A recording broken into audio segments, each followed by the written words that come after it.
All right. Right, meeting recording is in progress. Wonderful. All right. Well, hey everybody. Thanks for joining my presentation here.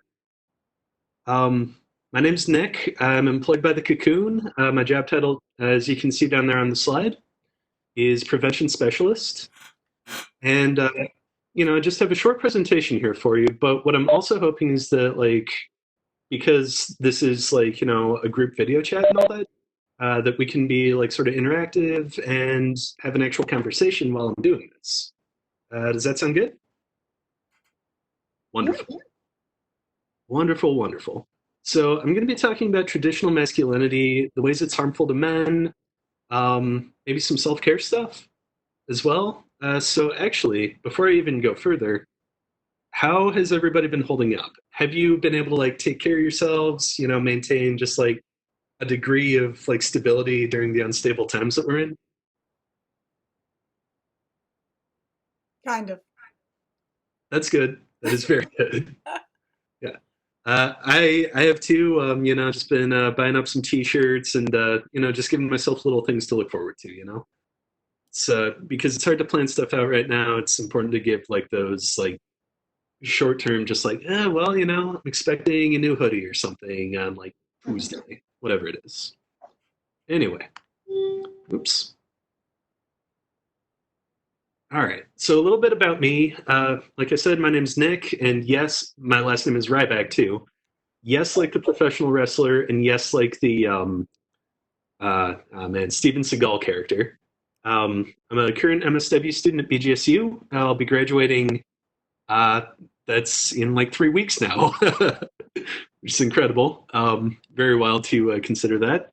Like I mentioned in the intro slide, I'm employed by the Cocoon, which is a resource for survivors of domestic violence and sexual violence. It's here in Wood County. And I've been involved with them for the past a year and a quarter at this point. And like I mentioned previously, I've been coping with quarantine by finally getting into various HBO prestige shows. Currently, The Sopranos is my main show. I've been buying a bunch of T-shirts. I take a long walk every day, and I also eat lots of frozen pizza. So that's getting me through it. So here in my first slide, I'd like you to take a look at these images that I selected here. And this is my first interactive point. What about these images stands out to you about traditional masculinity or masculinity as a whole? What are maybe some of your thoughts about why did Nick choose these specific images as opposed to something else?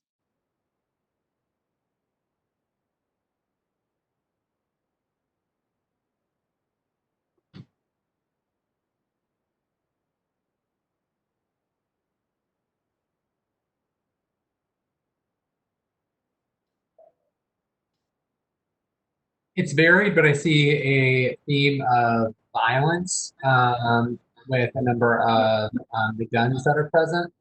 Right. You get Dan Bilzerian down here. You've got the like operator guy up here. You get the Bushmaster Ed down here. Okay. So we've got violence. That's one trait. Sorry, what was that? Both off.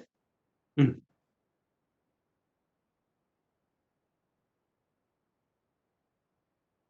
Nick, I would say toughness. When I see the meat, I think of tough and Yeah. some of the other pictures kind of resemble that to me. Right, right. Like the sort of ruggedness and raw independence almost. Yeah. And I feel like that comes along with the Marlboro Man over here too. Yep. Yeah. And then what about the inclusion of Oscar Wilde, Mr. Rogers, and LeBron over here?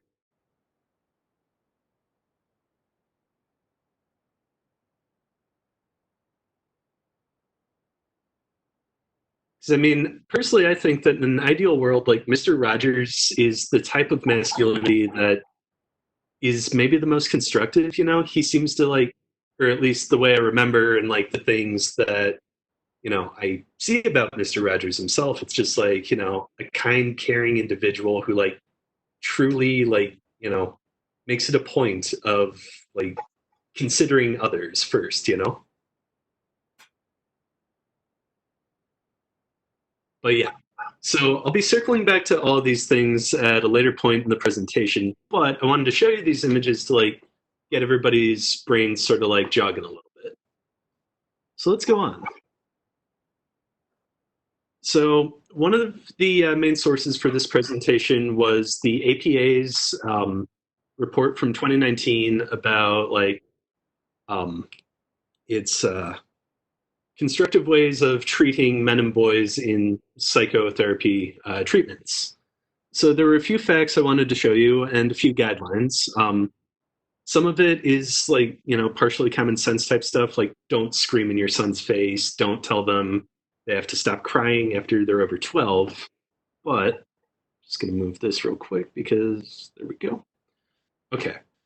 But some of it, it's a bit more like statistically supportive of there being an actual problem that affects men and boys that manifests in like violent and dangerous ways for like not only themselves but for others around them, right?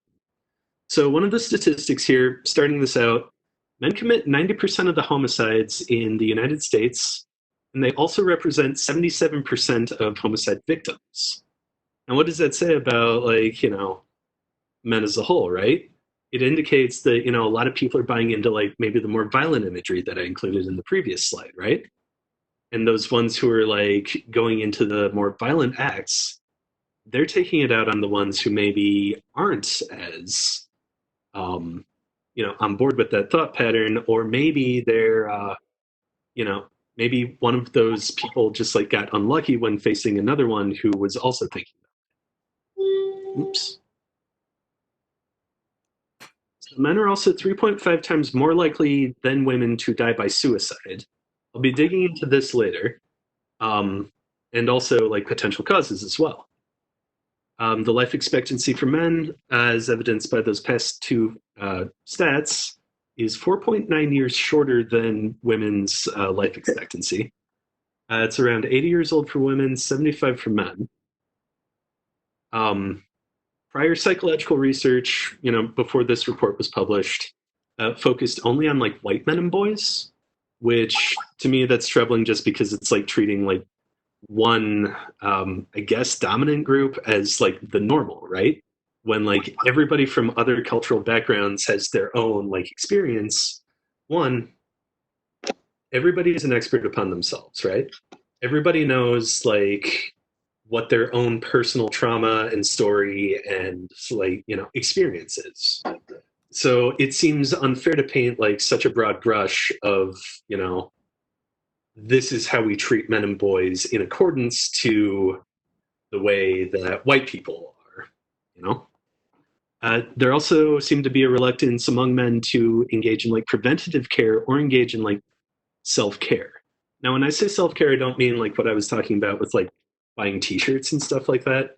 That can also be things like going to the doctor or showering or just like the things that you can do for yourself to like keep yourself safe and healthy throughout life.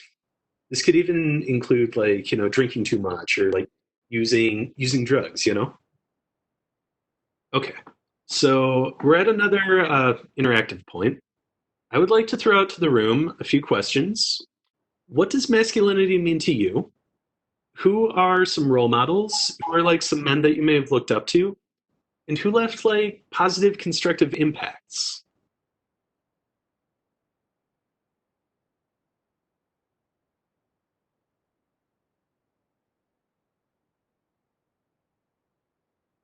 I mean, for me, I had two major role models when I was growing up. That was my maternal grandfather, who had a PhD well, he still has a PhD in English.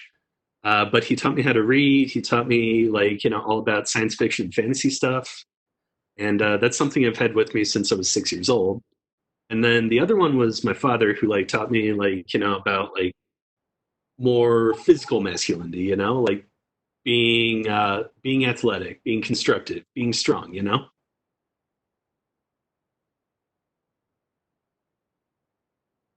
For me, hello, this is Seth. I when I think about masculinity, I think of it on the spectrum of expression of kind of Yeah. the yin and yang of um, femininity and masculinity, and how we kind of dip into different buckets to express ourselves in our relationships. I think sometimes we masculinity tends to have a coldness to it, or a detachment, whereas the feminine side tends to be more nurturing. Yeah. And I think, yeah, I think having more conversations about understanding how masculinity can be nurturing, can be helpful, Right. And not necessarily just view it from a toxic or harmful standpoint, but what does it mean to be a good, to engage in that energy in a way that's productive. Yeah, I agree. And I mean, I feel like part of that, like, this ties into the concept of the man box, right? Are you familiar with that? Yeah. Yes. So it's like almost viewing things in just like a binary of just like, oh, you can be this, but not that, or you can be that, but not this. And I think it's really important for like people as a whole, you know, just through the course of our own developments to like try to avoid like boxing ourselves into just like, I can be this thing and this thing only, right? Because, yeah, I don't know. I mean, like, and when you think about like masculine things that are also feminine at the same time, for example, I'm thinking like, you know, creative folks or like, you know, musicians, artists, you know, at some point, sure, there was like maybe a discouragement that like, oh, you're being an inside kid or you're being like weak or whatever. But who's to say that like just doing or getting good at something, right? Like, I don't think that's a masculine or feminine thing at all. Is like being skilled at like something you care about. So yeah, I don't know. I mean, I feel like masculinity as a whole, just like I don't. It seems like a definitionless concept. You know what I mean? Nick, something that it has been really fun as I've grown up is to see how masculinity through like my studies and my work, how I understand it has evolved. But then also viewing individuals in my life and the way that they've constantly redefined what it means for them to be masculine. That's been really Yeah. interesting. I was actually just talking to my dad this weekend, who has always served as a role model to me, and it was really cool to talk to him about how over his life he has really changed and developed, and like recognizes that he's become more quote like sensitive, which might not have always been seen as masculine, but he completely embodies that. And I think it's cool to see him as a 60-plus-year-old man recognize like that is part of who he is. And just kind of like what you were saying, it's not necessarily needing to be associated with masculinity or not, but it's, what is healthy to him. And so he's embodying that. So that's been really cool to see kind of him change and grow and develop, and recognize that it doesn't mean weak or anything like that when you have those traditional feminine qualities, right? Right. Yeah. You know, that's another thing too. Another trait of masculinity that I was considering as well. Like a lot of like the more traditional, like you know, kind of like man's man, Marlboro man, like you know, whatever kind of guys that I know of, like they don't really have a lot of like close relationships or anything, right? And when I say relationships, I don't necessarily mean romantic stuff. I'm also meaning like, you know, friends, you know what I mean? Just like people that they can like confide in, or like if they're having a tough time, they can just be like, yo, I'm going through it right now. I need to talk to somebody. And I think that's really troubling and just like disappointing for like, you know, people as a whole. Because like if you're just internalizing like all these negative things constantly, how's that going to manifest for like not only your personal health, but like everybody who's around you, like later on, right? So anyway, let's see what I've got for you next. So let's address where like some of these attitudes might come from, right?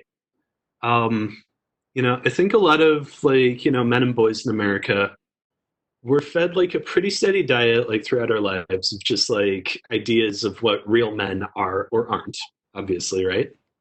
Um, real men don't cry, real men make money and are rich, real men, we're confident, we make it happen. Um, and I feel like some of that comes from like generational reinforcement, right? Like maybe we had a dad who was like, maybe a bit more pushy than, maybe would have been necessary. Or, maybe, we're watching the movies. I'm a big media critic, right? I like, analyzing like the way our culture goes through like, film, TV, advertisements, whatever it is. Maybe we were watching movies of the past and they were like, maybe we get this idea in our head like, oh, hey, this is how real men act. This is like the glory days. This is what we're supposed to be doing.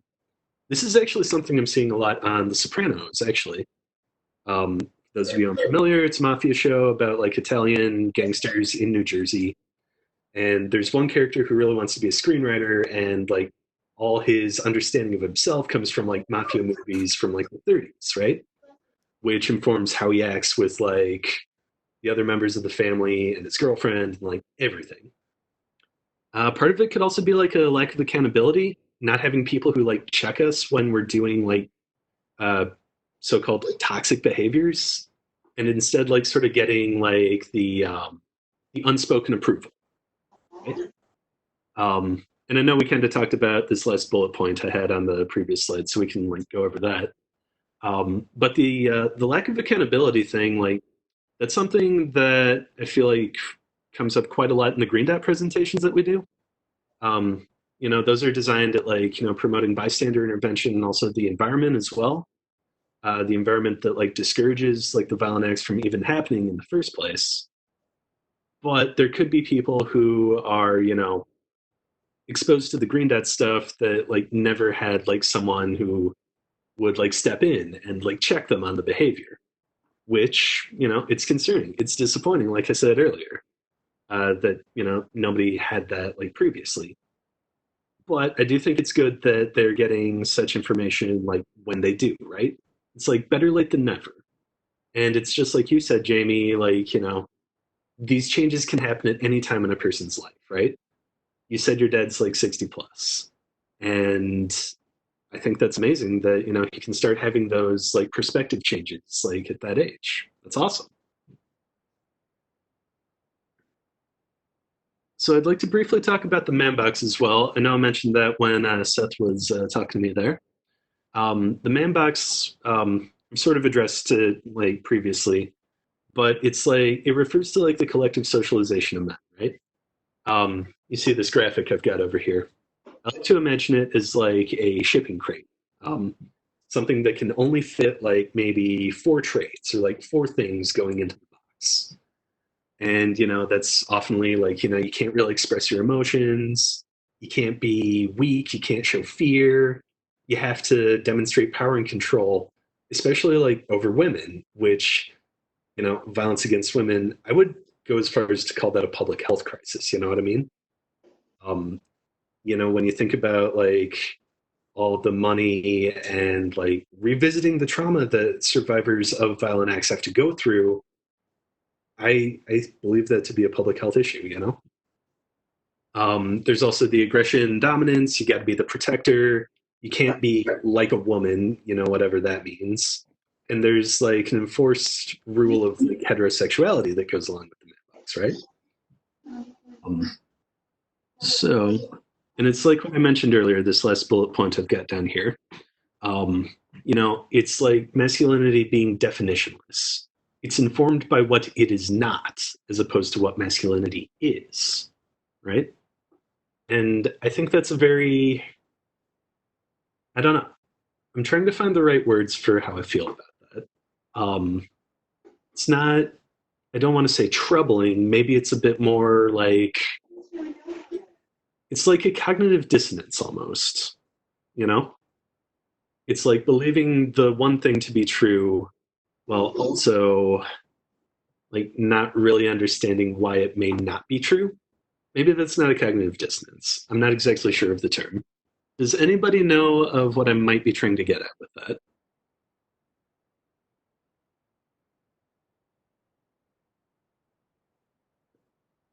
But anyway, there's also like when you have so many like traits of what masculinity is dictated to, that allows no space in like your man box for like what you might want to be if you're like succumbing to the pressures of what you should be, you know?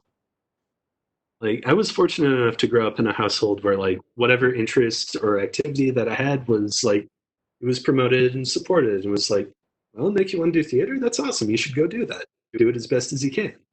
Or Nick, you want to try baseball? Yeah, go do it. See what you can do. So I was fortunate in that regard. But I realized that like not everybody gets that same sort of like, support when they're growing up, right? A lot of people do get the like, all right, you're gonna play a sport because it's what I did and it's what your uncle did and it's what, your brother did. So you're gonna do it too.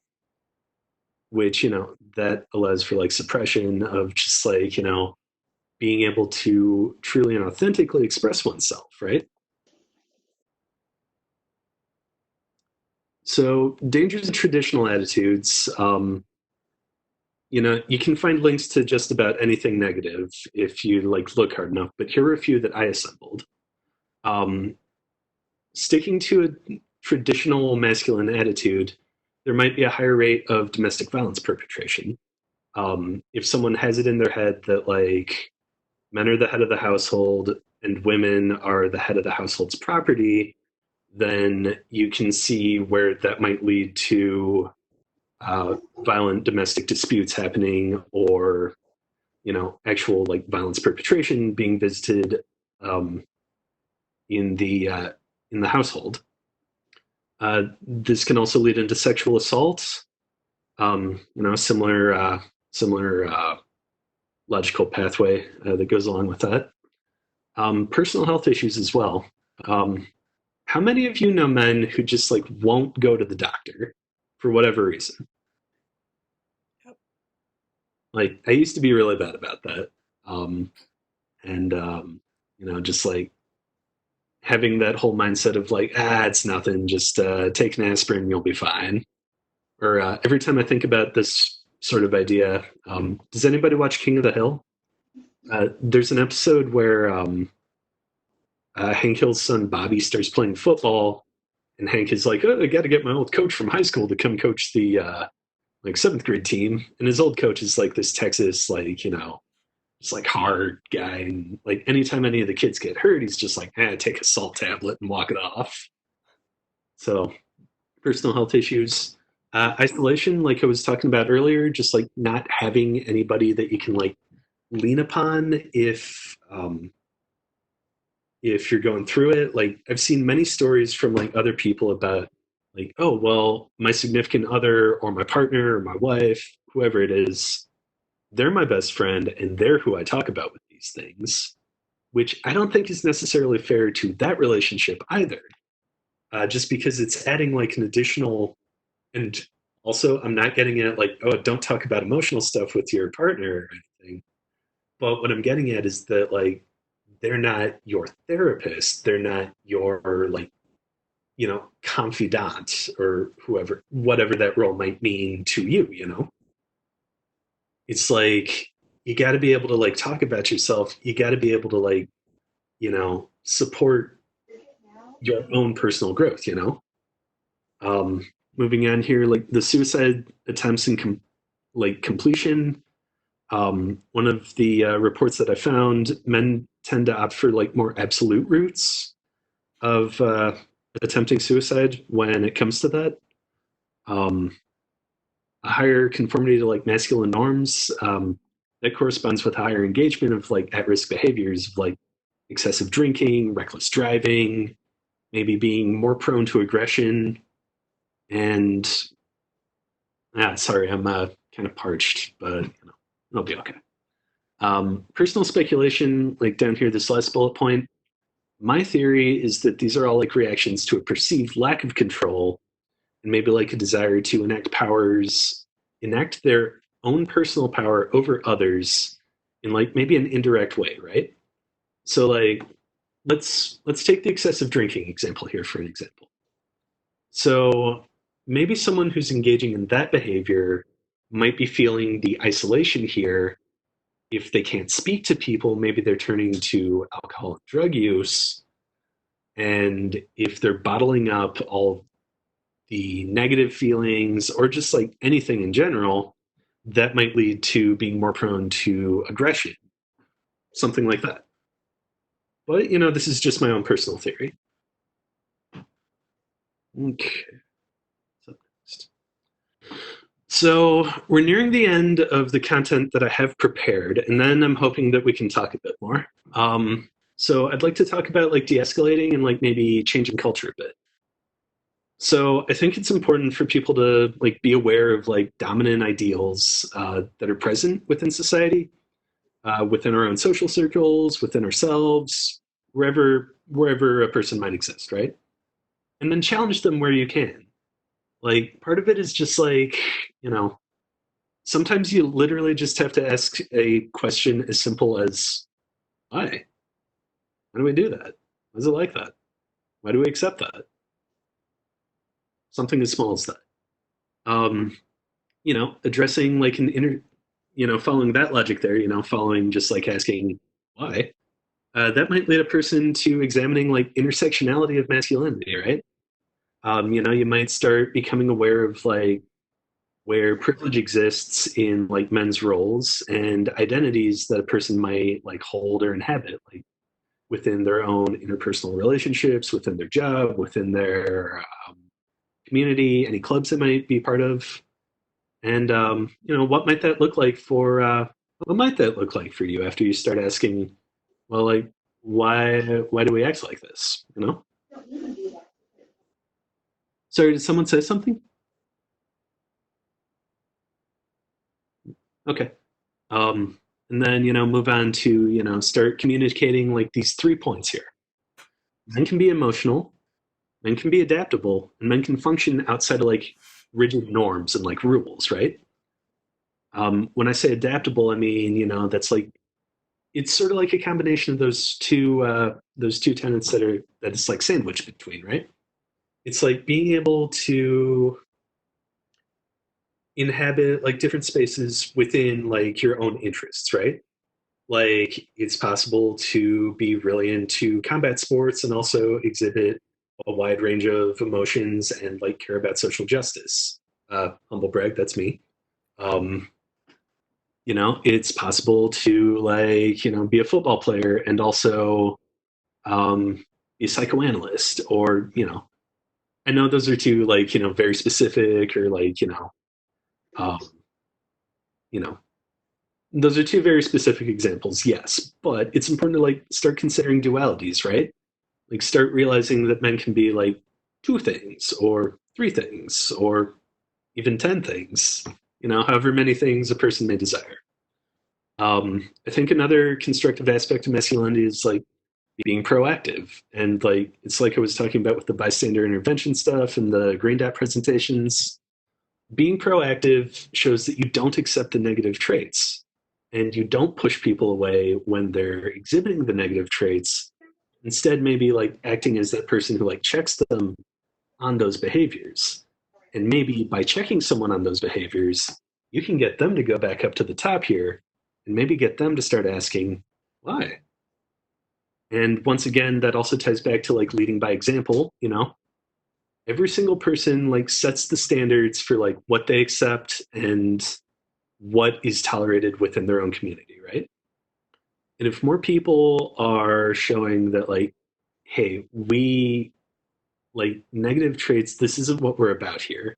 Committing violence towards others, that's not what we do. That's not what we're about. And also like raising up people who are like, out there like doing the proactiveness, exhibiting and demonstrating these like, more constructive qualities. I think that's very good like leadership by example. So this is the content cited. It's the report that I took from. One last page here. You can connect with us at the Cocoon. On Facebook, we're just the Cocoon. On Twitter, we're the Cocoon. That's 2 underscores there. You should definitely check out our new website. I think it looks gorgeous. I'm not sure who designed it, but whoever that person was, they did a wonderful job. I'm not sure if anybody watching is from outside Wood County. But if you are, we serve people in Wood County and on a case-by-case basis, people in the surrounding county. And if you were interested in what I did here, I'm working on a YouTube channel for more just like short form content of this kind of thing. I've got a piece up about bystander intervention. I'm working on a 2-part series about the man box. I'm also doing one about like the role of men in ending sexual assault and domestic violence. So if you want to do that, you can just search Nick Rybak on YouTube. We're also taking a poll to name my channel on our Facebook page. Currently, the one that's winning is the Men's Corner, which I'm pretty into. So if you're interested, you can follow that, subscribe, check out me talking about these topics and more. I try to post 1 video a week. So that's the end of the slideshow. Does anybody have any ideas, questions, comments, what have you?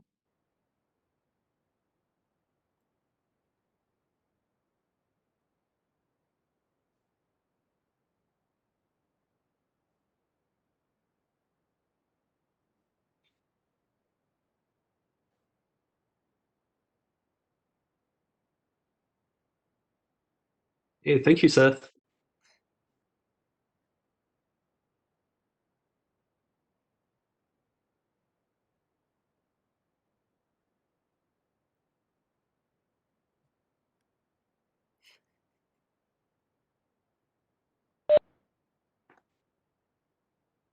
Thanks for your work on this, Nick. We appreciate it. Yeah, definitely. And I understand, obviously nobody can plan for a global pandemic. But yeah, I mean, I'm glad I got to do this. I'm glad I got to give this short lecture. I've also been missing out on a lot of like public speaking.